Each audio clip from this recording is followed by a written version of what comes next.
बता दी। दोस्तों, अब की बार महाशिवरात्रि का व्रत किस दिन पड़ रहा है और शुभ तिथि, शुभ समय, पूजा का शुभ मुहूर्त कब है।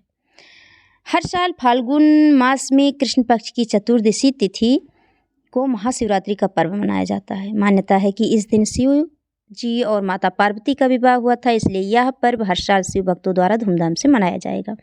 महाशिवरात्रि के दिन शिव जी के भक्त श्रद्धा और विश्वास के साथ व्रत रखते हैं, विधि विधान से शिव गौरी की पूजा करते हैं और महाशिवरात्रि के दिन भगवान भोलेनाथ पृथ्वी पर मौजूद सभी शिवलिंग में इस दिन विराजमान होते हैं। इसलिए महाशिवरात्रि के दिन की गई शिव जी की पूजा उपासना कई गुना अधिक फल देने वाली होती है। तो ऐसे में महाशिवरात्रि का सही तिथि, शुभ मुहूर्त और इस दिन किए जाने पूजा का जो विधि है वो हम आज जानेंगे। महाशिवरात्रि की तिथि जो है पंचांग के अनुसार फाल्गुन माह के कृष्ण पक्ष की चतुर्दशी तिथि की शुरुआत 8 मार्च को संध्या काल 9:57 पर होगी। इसका समापन अगले दिन 9 मार्च को संध्या काल 6:17 पर होगा। शिव जी की पूजा प्रदोष काल में की जाती है, इसलिए उदया तिथि देखना जरूरी नहीं होता। ऐसे में इस साल महाशिवरात्रि का व्रत 8 मार्च 2024 को रखा जाएगा। महाशिवरात्रि 2024 की पूजा का जो शुभ मुहूर्त है वह हम जान लें। 8 मार्च को महाशिवरात्रि के दिन शिव जी की पूजा का समय शाम के समय 6:25 से 9:28 तक है। इसके अलावा 4 प्रहर का जो पूजा होता है उसका शुभ मुहूर्त जो है वह भी हम जान लेते हैं। रात्रि का ये प्रथम प्रहर की पूजा का समय जो है 6:25 से रात्रि 9:28 तक है। दूसरी प्रहर की जो पूजा होती है शिवरात्रि के दिन की वह 9:28 से शुरू हो रही है 9:12 तक। 9 मार्च को रात्रि 12:31 पर समाप्त होगी। मतलब दूसरे पहर की पूजा जो शिव जी की है 9:28 से शुरू हो रही है और 12:31 तक रहने वाली है। इस बीच आप रात्रि की दूसरी पहर की पूजा कर सकते हैं। तीसरे पहर की पूजा जो है 12:31 से प्रारंभ हो रही है और 3:34 पर समाप्त हो रही है। इस बीच आप भगवान की तीसरे पहर की पूजा कर सकते हैं। चतुर्थ प्रहर की पूजा जो है वह 3:34 से शुरू हो रही है। रात की शिवरात्रि के दिन रात्रि के जो सुबह के टाइम 3:34 होगी उससे शुरू होकर 6:37 तक चौथे पहर की पूजा रहने वाली है। कहा जाता है इस दिन शिवरात्रि के दिन रात्रि के समय ये चतुर्थ पहर का जो पूजा होता है बहुत ही विशेष होता है। किसी भी मनोकामना को पूर्ण करने के लिए यह चारों पहर की अगर आप पूजा कर लेते हैं तो निश्चित ही आपकी हर मनोकामनाएं पूर्ण होती हैं।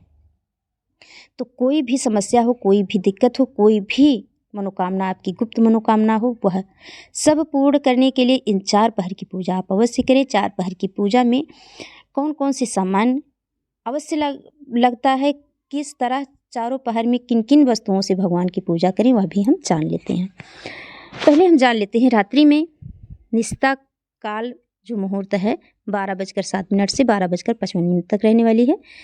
और इस व्रत का अगर आप इस दिन जो व्रत कर रहे हैं इसका जो पारण का समय है 6:37 से अगले दिन 10 मार्च को 6:37 से दोपहर 3:28 तक रहेगा। जो कि 8 मार्च को शिवरात्रि है, 9 मार्च को आप पारण जो है 6:37 से 3:28 तक कर सकते हैं 9 मार्च को। महाशिवरात्रि की पूजा की विधि जान लेते हैं। उसके बाद हम जानते हैं कि चारों पहर की पूजा में किन किन वस्तुओं से आप भगवान भोलेनाथ की पूजा करें अपने जीवन के समस्त परेशानियों को दूर करने के लिए और हर मनोकामना को पूर्ण करने के लिए, चाहे वह शादी विवाह हो या धन संबंधी हो या कोई भी मनोकामना हो। पहले हम जान लेते हैं पूजा का शुभ मुहूर्त। पूजा का विधि। महाशिवरात्रि के दिन प्रातःकाल उठकर स्नान आदि करके पूरी श्रद्धा के साथ भगवान शिव शंकर के आगे व्रत का संकल्प लें। संकल्प के दौरान उपवास की अवधि पूरा करने के लिए शिव जी का आशीर्वाद लें। इसके अलावा आप व्रत किस तरह से रखेंगे यानी कि फलाहार या निर्जला, यह भी आप संकल्प लें। फिर शुभ मुहूर्त में पूजा प्रारंभ करें। सबसे पहले भगवान शंकर को पंचामृत से स्नान कराएं, साथ ही केसर के 8 लोटे जल चढ़ाएं, पूरी रात्रि का दीपक जलाएं। इसके अलावा चंदन का तिलक लगाएं। बेलपत्र, भांग, धतूरा भोलेनाथ का सबसे पसंदीदा चढ़ावा है, इसलिए 3 बेलपत्र, भांग, धतूरा, जायफल, कमलगट्टे, फल, मिष्ठान, मीठा पान, इत्र व दक्षिणा अवश्य चढ़ाएं। सबसे बाद में केसर युक्त खीर का भोग अवश्य लगाएं। भगवान भोलेनाथ को खीर का भोग लगाना अति आवश्यक होता है, जिससे भगवान शंकर अति प्रसन्न होते हैं और फिर इस भोग को लगाकर सबको प्रसाद रूप में यह बांटें। अब हम जान लेते हैं कि 4 पहर की पूजा के लिए किन किन वस्तुओं का होना आवश्यक है। किन किन वस्तुओं से आप अगर 4 पहर की पूजा करते हैं भोलेनाथ की, तो आपकी हर मनोकामनाएं पूर्ण होती हैं, चाहे वह गुप्त मनोकामना हो या कोई भी हो। पहले पहर की पूजा जब भी आप शुरू करें तो इसमें दूध का होना आवश्यक है। आप पहले पहर की पूजा में, जो कि 6:17 से प्रारंभ हो रही है, और इस पहर की पूजा में आपको भोलेनाथ को दूध अवश्य चढ़ाना है। दूध से भगवान शिव जी को शिवलिंग पर दूध चढ़ाएं और उसके बाद जल की धारा चढ़ाएं और भगवान भोलेनाथ की मंत्रों का जाप करें। भोलेनाथ से जिस भी मनोकामना के लिए यह कर रहे हैं आप, वह उनके सामने प्रार्थना करें और उसे पूर्ण करने के लिए आशीर्वाद लें।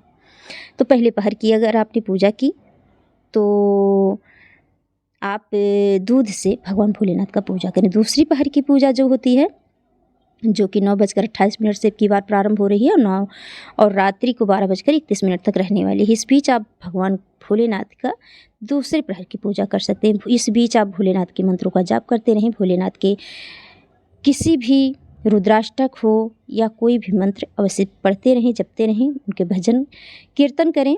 तो दूसरे पहर की पूजा आप किससे करेंगे? दही से।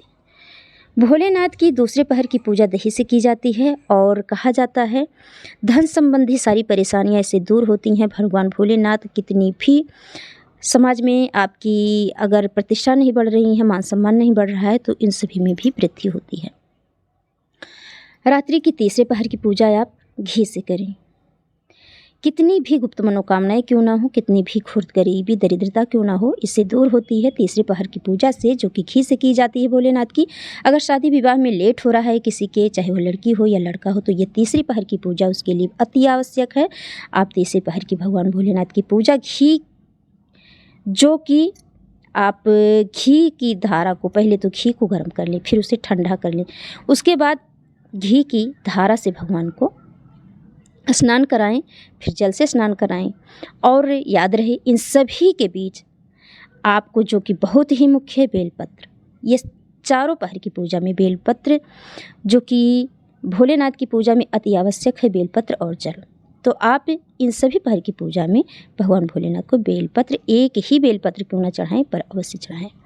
बेलपत्र चढ़ाएं, जल चढ़ाएं और घी से उनकी पूजा करें, अर्चना करें, अपनी मनोकामना को पूर्ण करने के लिए उनके सामने विनती करें। चौथे पहर की पूजा, जो कि 3:34 से प्रारंभ हो रही है, आप चौथे पहर की पूजा जो है भगवान भोलेनाथ की, वह शहद से करें। शहद से आप भोलेनाथ की चौथे पहर की जब पूजा करते हैं तो आप के कितनी भी गुप्त मनोकामनाएं हों वह पूर्ण हो जाती हैं। भगवान विशेष कृपा बरसाते हैं। बड़ी बीमारियां अगर होती हैं तो वह भी समाप्त हो जाती हैं। भगवान भोलेनाथ का आशीर्वाद प्राप्त करने के लिए आप मन से, श्रद्धा से इस उपाय को करके अवश्य देखिए। चारों पहर की पूजा करके देखिए, भगवान का व्रत करके देखिए। महाशिवरात्रि का व्रत है। भगवान भोलेनाथ जबकि धरती पर विराजमान होंगे तो उनका आशीर्वाद लेकर आप इन सभी पूजा को अवश्य करें। तो यह थी कुछ बहुत ही विशेष जानकारी महाशिवरात्रि के बारे में। अगर चैनल पर नए हो तो चैनल को सब्सक्राइब, वीडियो को लाइक अवश्य कीजिएगा, क्योंकि हमारे चैनल पर हमेशा आपको अच्छी और सच्ची जानकारियाँ मिलती रहेंगी। तो फिर मिलेंगे ऐसी जानकारियों के साथ अगले वीडियो में। तब तक के लिए जय भोलेनाथ।